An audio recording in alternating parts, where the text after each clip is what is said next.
اور میں یہاں آپ کے سامنے ایک بات رکھنا چاہتا ہوں، شاید آپ چونکیں بھی پریشان بھی ہو جائیں، لیکن انشاءاللہ وہ پریشانی جلدی رفع بھی ہو جائے گی۔ دیکھیے، ہمارے جو اسلاف ہیں،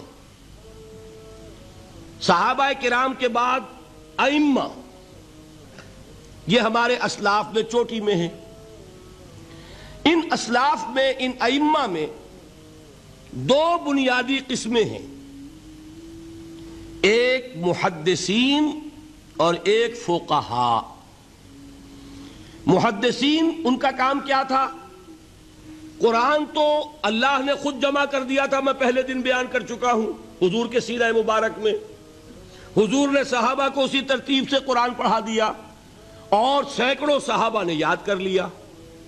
پھر جو کمی اگر رہ گئی تھی، کتابی شکل میں حضرت ابو بکر لے آئے۔ پھر اگر اس میں کوئی فرق پڑ رہا تھا پڑھنے کے انداز میں، تو ایک کتابت کے اوپر جمع کر دیا حضرت عثمان نے۔ بات ختم ہو گئی۔ خلافت راشدہ میں قرآن کا معاملہ تو محفوظیت کی آخری درجے کو پہنچ گیا۔ اب اصل مرحلہ کیا تھا؟ حضور کے اقوال مبارک کو جمع کرنا، ان کو بھی تو سمیٹنا ہے نا۔ صحابہ ہیں، منتشر ہو گئے ہیں، کوئی صحابی کوفے چلے گئے، کوئی صحابی دمشق چلے گئے، کوئی کہیں چلے گئے، کوئی کہیں چلے گئے۔ میزبان رسول جو ہے وہ دفن ہے قسطنطنیہ کی فصیل کے باہر، حضرت ابو ایوب انصاری رضی اللہ تعالی عنہ۔ اب ان سب کے پاس، کسی کے پاس اتنی احادیث، کسی کے پاس اتنی احادیث، ان کو جمع کرنے کا کام، پھر چھان پھٹک کرنے کا کام، پھر مرتب کرنے کا کام، یہ کس نے کیا؟ محدثین کرام نے۔ بہت بڑے محسن ہیں اس امت کے محدثین کرام، پوری زندگیاں کھپائیں۔ ایسا بھی ہوا ہے، ایک صحابی مدینے سے چلتے ہیں، ایک محدث مدینے سے چلتے ہیں، انہیں معلوم ہوتا ہے کہ ایک صحابی دمشق میں ہے، ایک حدیث وہ بیان کرتے ہیں، ذرا باریک بات ہے، سمجھ لیجئے گا۔ ان کو وہ حدیث معلوم تھی، لیکن وہ حدیث 3 راویوں کے راستے سے آ رہی تھی۔ ان کے پاس جو حدیث تھی وہ 2 راویوں کے حوالے سے تھی۔ اب وہ جاتے ہیں اور وہ بیت المقدس کا اور وہ دمشق کا سفر کرتے ہیں صرف اس حدیث کو سننے کے لیے، سواری سے اترتے بھی نہیں۔ میں نے سنا ہے آپ حضور کی یہ حدیث بیان کرتے ہیں، جی ہاں، ذرا مجھے سنا دیجئے۔ سنا دیا، ویسے ہی اپنے اونٹ کی جو ہے گردن موڑ لی کہ واپس، بھائی اترو، ٹھہرو، قیام کرو۔ نہیں، میں صرف ایک حدیث رسول تم سے سننے کے لیے آیا تھا، میں اپنے اس سفر میں کوئی اور مقصد جمع نہیں کرنا چاہتا۔ یہ کام کیا محدثین نے۔ بہرحال میں اس وقت جمع و تدوین حدیث کے موضوع پر میری گفتگو نہیں ہے، لیکن چونکہ ہمارے اس جدید دور کے فتنوں میں ایک فتنہ ہے انکار حدیث کا۔ لوگ سمجھتے ہیں جیسے کہ ڈرائنگ رومز میں بیٹھے ہوئے آرام سے کتابیں پڑھتے ہیں، شاید ایسے ہی محدثین کا کام تھا۔ انہوں نے جس طرح زندگیاں لگائی ہیں اور جس طریقے سے حدیث کو جمع کرنے کے لیے مشقتیں جھیلی ہیں، اس کا آج ہم تصور نہیں کر سکتے۔ اچھا، وہ تو محدثین کرام ہیں، ان میں بھی اب ایک کا نام نوٹ کر لیجئے، چوٹی پہ کون ہے؟ امام بخاری، امام مسلم، امام ترمذی، امام احمد ابن حنبل، امام ابن ماجہ، امام ابو داؤد، سب ہیں، لیکن چوٹی پر رئیس المحدثین کون ہے؟ امام بخاری۔ اچھا، اب تیسرا طبقہ ہے ہمارے ہاں، دوسرا، وہ ہے فقہاء۔ قرآن بھی جمع ہو گیا، حدیث بھی آ گئی، اب اس سے احکام نکالنے بھی تو ہے نا، استدلال کرنا ہے، حدیثوں کو جوڑنا ہے، قرآن کے ساتھ ان کا ربط تلاش کرنا ہے، اور پھر کوئی حکم تلاش کرنا ہے، اجتہاد کرنا ہے۔ یہ کام جنہوں نے کیا انہیں ہم کیا کہتے ہیں؟ فقہاء کرام۔ اور ان میں بہرحال جو لوگ یہاں جمع ہیں، مجھے یقین ہے کہ وہ اس بات کو تسلیم کرتے ہوں گے کہ ان میں چوٹی پر ہیں امام ابو حنیفہ رحمۃ اللہ علیہ، امام اعظم۔ ٹھیک ہے، کسی کی رائے ذرا مختلف بھی ہو سکتی ہے، کوئی شافعی مسلک کا ہے تو امام شافعی کو بہرحال وہ اونچا درجہ دے گا، مالکی مسلک کا ہے تو امام مالک سے اسے زیادہ نسبت ہے، لیکن واقعہ یہ ہے پوری دنیا نے تسلیم کیا ہے کہ قانون کا جتنا سینس امام ابو حنیفہ کو ہے، قانون ایک علیحدہ شے ہے، اخلاقیات علیحدہ چیز ہیں، ایک شے کا اخلاقی تقاضا کچھ اور ہے، قانونی تقاضا کچھ اور ہے۔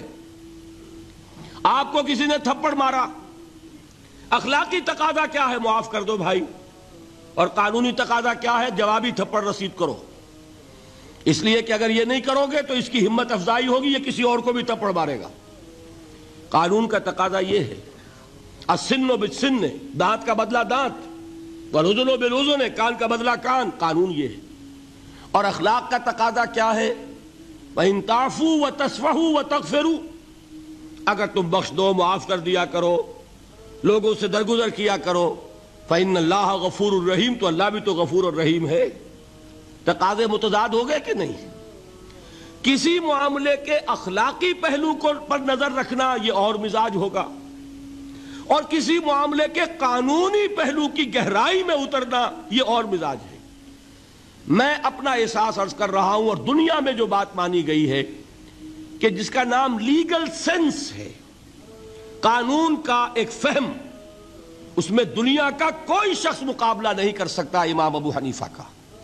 آپ صحابہ کو ان سے مستثنیٰ کر دیجئے، ظاہر بات ہے انبیاء اور رسولوں کا معاملہ نہیں ہے، تو باقی انسانی نوع انسانی کے اندر امام ابو حنیفہ کا پلے کا کوئی شخص، ان کے برابر کا کوئی شخص قانون کا فہم رکھنے والا آج تک پیدا نہیں۔ تو سید الفقہاء کون ہوئے؟ امام ابو حنیفہ۔ اور رئیس المحدثین کون ہے؟ امام بخاری۔ یہ ساری جو میں نے اس وقت آپ کو تمہید بیان کی، وہ اس مسئلے کے لیے پریشان کن مسئلہ یہ ہے کہ امام ابو حنیفہ کی طرف یہ بات منسوب ہے کہ وہ یہ فرماتے ہیں الایمان قول، ایمان نام ہے صرف قول کا، عمل اس میں زیر بحث نہیں آتا، ولا یزید ولا ینقص، وہ ایمان نہ گھٹتا ہے نہ بڑھتا ہے۔ ایک سٹیٹمنٹ سمجھ میں آ گیا نا؟ اب دوسرا سٹیٹمنٹ سنیے، وہ ہے امام بخاری کا، رئیس المحدثین کا، الایمان قول وعمل، ایمان نام ہے قول اور عمل کے مجموعے کا، قول اور عمل دونوں چیزیں ایمان میں شامل، وَيَزِيدُ وَيَنْقُصُ، وہ گھٹتا بھی ہے بڑھتا بھی ہے۔ ایک مسلمان کو پریشان ہو جانا چاہیے کہ نہیں؟ ایمان جیسی بنیادی بات، سارا قصر تو یہیں سے تعمیر ہونا ہے، جڑ بنیاد ایمان ہے۔ ایمان کے بارے میں کوئی 14ویں صدی کے 15ویں صدی ہجری کے کوئی علماء ہوں، بڑے سے بڑے ہوں، ان کا اختلاف ہو جائے تو تشویش نہیں ہوگی۔ یہ کن کے درمیان اختلاف ہو رہا ہے؟ رئیس المحدثین امام بخاری اور سید الفقہاء امام ابو حنیفہ۔ اور کتنا بنیادی اختلاف، بظاہر متضاد باتیں، بظاہر کہہ رہا ہوں میں نے کہا تھا مجھے پہلے آپ کو پریشان کرنا ہے، پھر تاکہ آپ کی سمجھ میں بات آئے یہ پریشانی رفع کیسے ہوتی ہے، اسی سے علم میں اضافہ ہوتا ہے۔ بات جو ہے وہ گہرائی کے ساتھ سمجھ میں آتی ہے کہ مسئلہ پہلے سامنے ہو، مسئلے کی اہمیت سامنے نہیں ہوگی تو آپ توجہ اتنی نہیں کریں گے۔ تو دیکھیے تضاد کتنا ہے، بعد المشرقین جسے کہتے ہیں ہم اپنے محاورے میں، کہ ایک مشرق کی بات ہے تو دوسری مغرب کی ہے۔ الایمان قول، نہیں، الایمان قول وعمل، تضاد ہے نا۔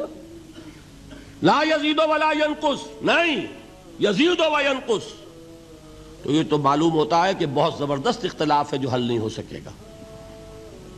اللہ تعالیٰ کا شکر ادا کرتا ہوں، اس نے اس کا حل سمجھایا۔ اور کیسا سمجھایا؟ میں پورے انشراح صدر کے ساتھ کہہ رہا ہوں، اس میں کوئی تصنع نہیں، کوئی تکلف نہیں۔ میرے نزدیک دونوں باتیں 100% درست ہیں۔ یہ نہیں کہ 50% یہ درست 50% وہ درست، نہیں، یہ بھی 100% درست، یہ بھی 100% درست۔ فرق کیا ہے؟ محل مختلف ہے۔ امام ابو حنیفہ قانونی ایمان کی بات کر رہے ہیں اور امام بخاری حقیقی ایمان کی بات کر رہے ہیں۔ قانونی ایمان کے اعتبار سے 100% درست ہے یہ بات کہ وہ صرف قول ہے، عمل نہیں، زیر بحث آئے گا۔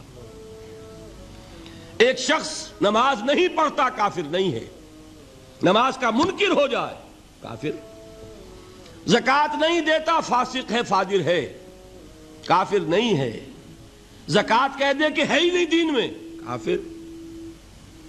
فرشتہ کس نے دیکھا، کیا پتا کیسا ہوتا ہے؟ حضور نے بھی اصل فرشتہ اپنی اصل ملکی شکل میں صرف 2 دفعہ دیکھا ہے، ورنہ تو انسانی شکل میں آتا تھا یا نظر ہی نہیں آتا تھا۔ 2 باتیں تھیں، وہی ہو جاتی تھی، نظر کوئی نہیں آتا تھا، یا انسانی شکل میں نظر آیا۔ اصل ملکی شکل میں حضرت جبرائیل کو 2 مرتبہ دیکھا۔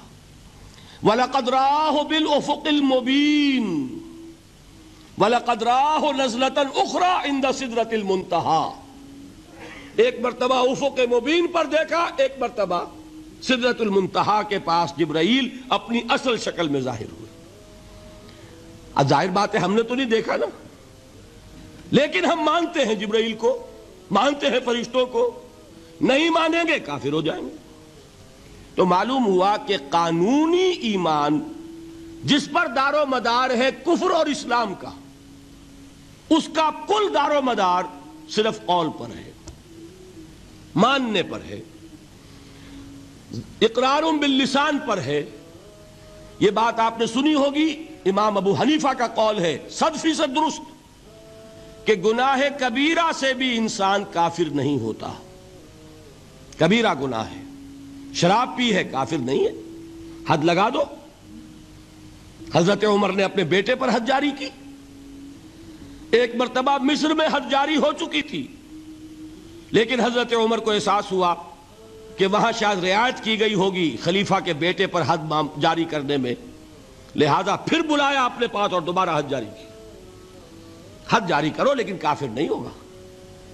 اگر کسی سے زنا ہو گیا ہے، میں آپ کو واقعہ سنا چکا، غامدی خاتون، حد جاری ہو جائے گی، لیکن یہ کہ اس کو کافر نہیں کہہ سکتے۔ کافر کیا کہیں گے؟ میں تو سنا چکا آپ کو کہ ذرا کسی نے کہہ دیا بے حیا عورت تھی تو حضور نے کیسی ڈانٹ پلائی ہے، کتنا اس کا رتبہ بیان کیا ہے۔ اس نے تو وہ توبہ کی ہے کہ مگر مدینے کی پوری آبادی پر اس کو تقسیم کر دیا جائے تو سب کی نجات کے لیے کافی ہو جائے۔ معلوم ہوا تکفیر اور ہے اور کسی کا فاسق و فاجر ہونا اور ہے۔ اس میں حد فاصل انسان کا اقرار ہے۔